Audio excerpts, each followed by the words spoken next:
Welcome to the Wakem Universe, my self-created universe for fans of Marvel, DC, and so much more.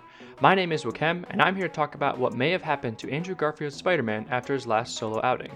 There are major spoilers up ahead for Spider-Man No Way Home, so if you haven't seen the movie, I would watch it first and then come back to this video. For those of you who have seen Spider-Man No Way Home, you know that Andrew Garfield reprised his role as Spider-Man. There were rumors flying before the latest Spider-Man movie release that all live-action depictions of Spider-Man would be in the film, and lucky for us, the rumors were true. It was an amazing film that celebrated all generations of Spider-Man, and made us excited for what comes next for our friendly neighborhood Spider-Man. Along with the return of the former Spider-Men from alternate universes came many questions and hints about where they've been and what they've been up to over the years. The main Spider-Man I want to focus on is Andrew Garfield's, who had the shortest on-screen time among the other Spider-Men. Since his third movie in the Amazing Spider-Man trilogy was cancelled, we were left with many unanswered questions, and left with a story that never felt complete. In Spider-Man No Way Home, we finally get some hints and details about what happened to Garfield's Spider-Man since we last saw him on the big screen.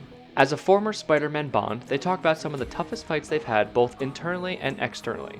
We get a preview about how their mindsets have changed over the years and how they've grown into their roles as Spider-Man. When the Spider-Men talk about past adventures and situations, there are details revealed by Andrew Garfield that I think are noteworthy and what inspired me to make this video.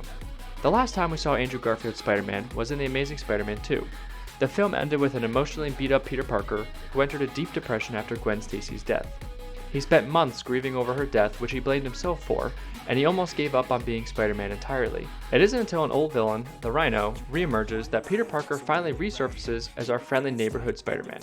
This final scene of Spider-Man re-entering his role as a superhero hinted that his worst days were behind him. Or were they? Based on some of the hints that were given in Spider-Man No Way Home, a happy ending for Andrew Garfield's Peter Parker was most likely not the case. It's evident as we get reintroduced to Andrew Garfield's Spider-Man in this movie that he hadn't been able to move on from the guilt and regret he had in The Amazing Spider-Man 2. As a matter of fact, it seems like he's barely keeping it together. When talking to Tobey Maguire's Spider-Man, he reveals that he has no friends, no new girlfriend, and isn't in a good headspace overall. He's unable to move on, and it's clear he doesn't have the same heart he did once before. Based on the interactions he has with the other Spider-Men, he's insecure and has trouble believing in himself. At one point, there was a joke in the movie where Tobey Maguire tells Andrew Garfield that he's amazing several times over until Garfield accepts a compliment. It's evident he needs a lot of affirmation, which shows us that he's a lot more broken than we thought.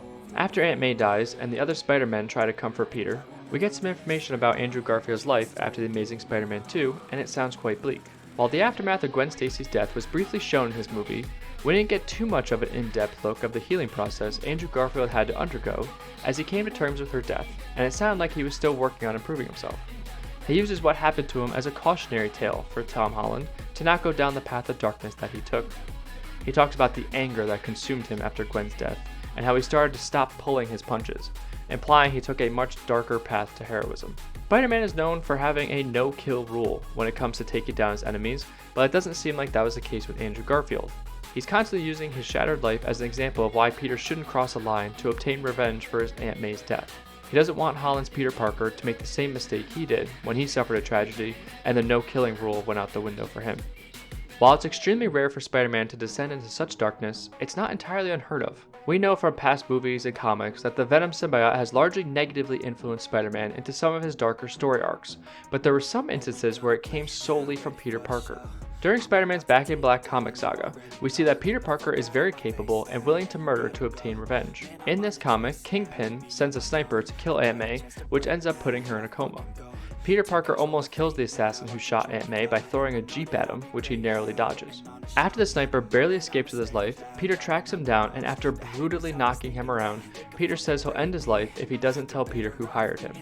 Soon after, we see Spider-Man snap and unrelentlessly beat Kingpin to a pulp. He threatens that if Aunt May dies, then he'll be back to finish the job, which is not something you'd ever expect from my favorite web-slinger. Marvel ended up dropping that unresolved story and instead did a reboot with the comic One More Day, which had many similar elements to what we saw in Spider-Man No Way Home. So while it's incredibly rare for Peter Parker to snap like we saw in the comic I mentioned, it's not entirely out of the realm of possibilities, and sounds like this was the case for Andrew Garfield when he stopped pulling his punches.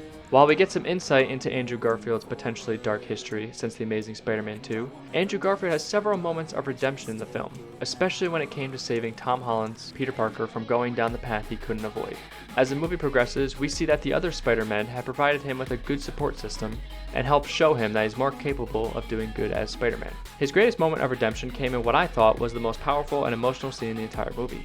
As MJ falls to her death, Andrew Garfield is able to save her, this time correctly, and avoid the past mistakes he's made with Gwen Stacy's death.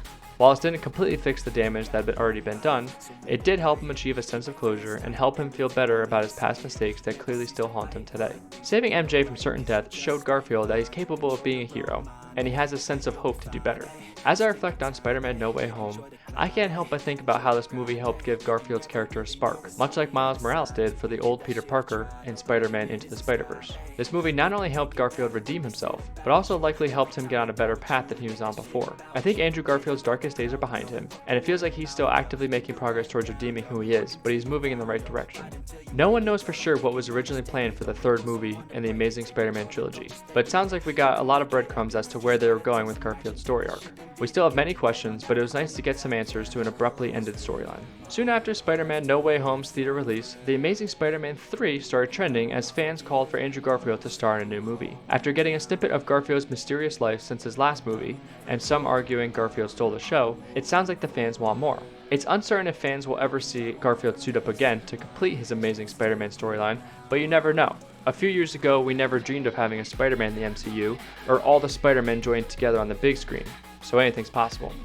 If you like this video and are interested in seeing more videos like this, then please hit that like button and subscribe. The more support I get, the more content I can create and geared towards you guys. I want this channel to continue to grow and create an amazing online community with similar interests, but I can't do that without your help. So please subscribe and comment if there's something specific you'd like me to cover. I hope to see you all in the Wachem universe again soon. Peace.